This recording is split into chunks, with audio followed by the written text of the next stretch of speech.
அதெல்லாம் சரி. இப்போ அந்த பாடியை என்னங்க பண்றது? அதான் நானும் யோசிச்சுட்டு இருக்கேன். எப்படி எப்படி அந்த பாடியை டிஸ்போஸ் பண்றது? என்னங்க, அந்த பொண்ண எங்க வச்சுதான் யாரோ கொலை பண்ணிருக்காங்கன்னு தெரியுதுங்க. அந்த சத்தம் கேட்டுதான் போலீஸ்க்கு யாரோ போன் பண்ணிருக்காங்க இல்லீங்களா? அப்படிதான் தெரியுது. எப்படிங்க கரெக்டா நம்ம வீட்ல வந்து இப்படி எல்லாம் பண்ண முடிஞ்சது? என்ன எழவோ, நாம அவசரத்துல வீட்டை பூட்டாம போனது அவனுக்கு ரொம்ப வசதியா போச்சு. இப்போ அனாவசியமா நம்ம தலையில மாட்டிட்டு உருளுதேங்க.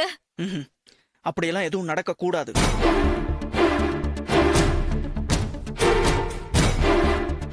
யாருக்கும் தெரியாம நாமளே அந்த பாடியை டிஸ்போஸ் பண்ணிடலாம்.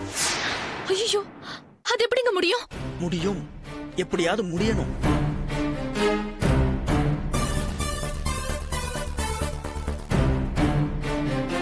நீ போய் ஒரு பெட்ஷீட்டும் 4 கேரி பேக்கும் எடுத்துட்டு மேல வா, சீக்கிரம். என்னங்க,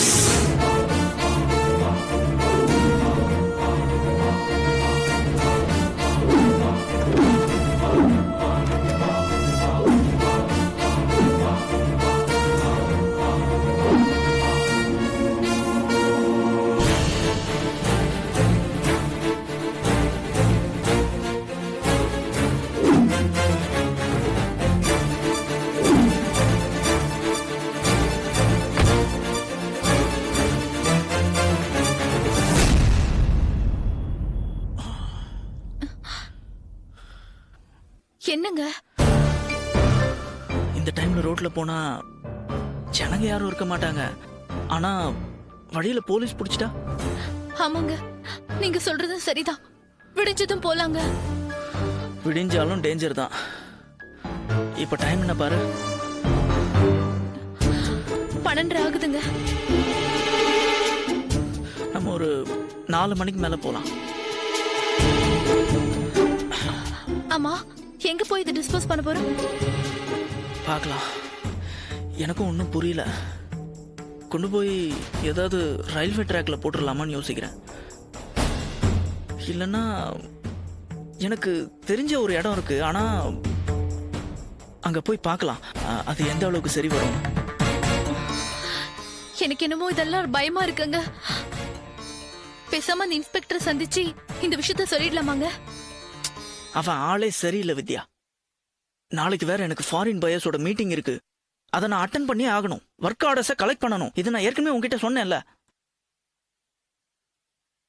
பேக் பண்ணது பண்ணியாச்சு. டிஸ்போஸ் பண்ணி முடிச்சிடலாம்.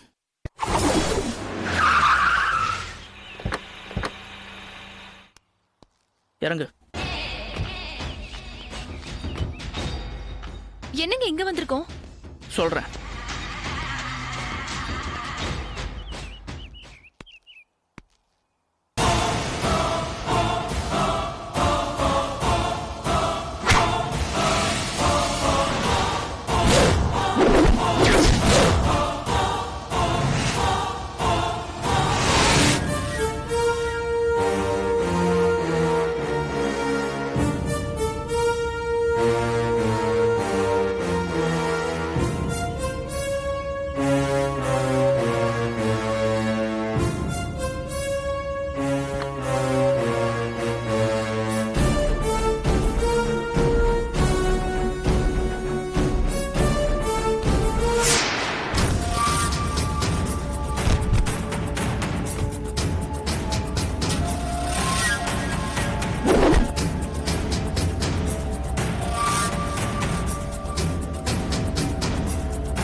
Very good.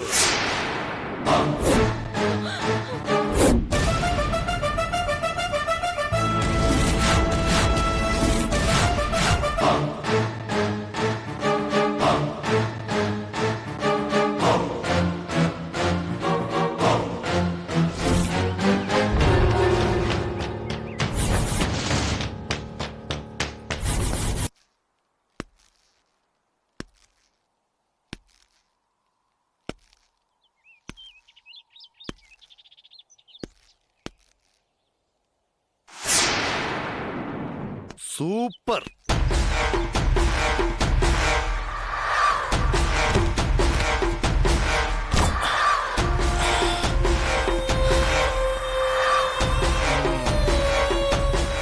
வாங்க சார். மிஸ்டர், பேர் என்ன சொன்னீங்க? உதய். உதய், வாங்க வாங்க வாங்க. நிறைய கொலை பண்ணிருப்பீங்க போல இருக்கு. ரொம்ப ஈஸியா பாடியை டிஸ்போஸ் பண்றீங்க. எங்கயாவது இந்த மாதிரி நடக்குமா? ஓ, இதத்தான் கொலையும் செய்வாள் பத்தினின்னு சொல்வாங்களோ? என்ன மிஸ்ஸஸ் வித்யா, நீங்க தான் புருஷனுக்காக கொன்னீங்களா? டெட் பாடியை டிஸ்போஸ் பண்ற விஷயத்துல இந்த அளவுக்கு ரெண்டு பேரோட கெமிஸ்ட்ரி ஒர்க் அவுட் ஆகுதே. சார், நீங்க என்ன தப்பா நினைச்சிட்டு இருக்கீங்க. ஆமா, நீங்க ரெண்டு பேரும் 62 கிலோமீட்டருக்கு அந்த பக்கம் இருக்கிற வீட்ல இருந்து கார்ல ஒரு டெட் பாடியை போட்டுக்கிட்டு அதை இந்த மாதிரியான ஒரு இடத்துல வச்சு டிஸ்போஸ் பண்றத கண் கூட நேர்ல பார்த்ததுக்கு அப்புறமும் உங்களை ரொம்ப நல்லவங்கன்னு நினைக்கணும் இல்லையா மிஸ்ஸஸ் வித்யா? சரி, சொல்லுங்க நல்லவர, நான் என்ன தப்பா நினைச்சிட்டேன்? சார், நடந்தது சொல்லிடுறேன் சார்.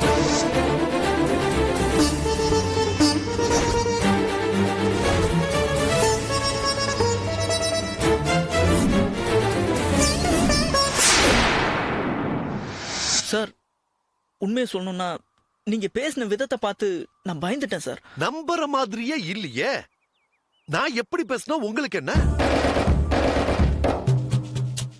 சும்மா கதை சொல்லாதீங்க. நீங்க படபடப்பட என்கிட்ட பேசுற விதத்தை வச்சு உங்ககிட்ட ஏதோ ஒரு தப்பு இருக்குன்னு முடிவு பண்ணி தெரு முனையிலேயே என் வண்டி ஆஃப் பண்ணிட்டு உங்க வீட்டையே வாட்ச் பண்ணிட்டு இருந்தேன். நீங்க கார்ல டெட் பாடிய வச்சதும் சம்திங் ராங்னு முடிவு பண்ணி ஃபாலோ பண்ணிட்டே இங்க வந்தேன். வேலையில சின்சியரா இருக்கிற போலீஸ்காரனை பார்த்து பயந்தீங்கன்னா கண்டிப்பா நீங்க கரெக்டான ஆளுங்களே கிடையாது. பொண்டாட்டிக்கு தெரியாம வச்சிருந்த செட்டப்பா. சார், ப்ளீஸ் நம்புங்க சார். சார், இந்த பொண்ணு யாருன்னு எனக்கு தெரியாது சார். இன்னைக்கு முழுக்க நான் என் வைஃபோட பர்ச்சேசிங்ல இருந்தேன் சார். கரெக்ட். நடுவுல போன் வந்திருக்கணுமே. ஃப்ரெண்டு கூட போய் பேசிட்டு வரேன், நீ புடவை எடுத்துட்டு இருன்னு உங்க வைஃப் கிட்ட சொல்லிருப்பீங்களே சார். நியாயம் கேட்டு வீட்டுக்கு வந்தவள போட்டு தள்ளிட்டு மறுபடியும் வந்து துணி கடையில ஜாயின் பண்ணிருப்பீங்க. ஏன் இப்படி?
Yeah, we don't want to do anything to scare your children. That's the last thing we want to do. We don't want to scare anybody.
If you enjoyed this video, kindly like, share, comment, and for further our interesting videos, subscribe our channel below.